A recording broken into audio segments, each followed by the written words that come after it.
আমরা সহযোগিতা করতে চাই।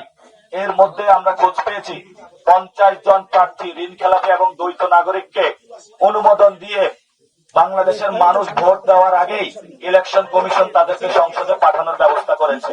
এবং বাংলাদেশে এই গণ অভ্যুত্থানের পরে প্রথম বাংলাদেশে যেই দুর্নীতির কাজটা ইলেকশন কমিশন করেছে, এটা বাংলাদেশের জন্য একটি লজ্জা।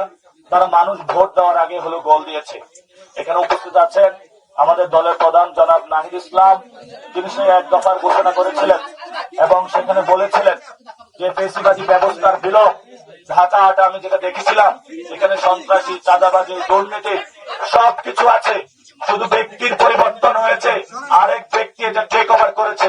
আমি নাসিরউদ্দিন যতদিন জীবিত থাকবো, আমি এখানে জনগণ আমাকে যদি সুযোগ দেয় তাহলে আমি কাজ করব, আর যদি ভোটে আমি জয়ী না হই তারপরেও আমি ঢাকা আটে কোনো সন্ত্রাসীর ইনশাল্লাহ রাজত্ব রাখবো না।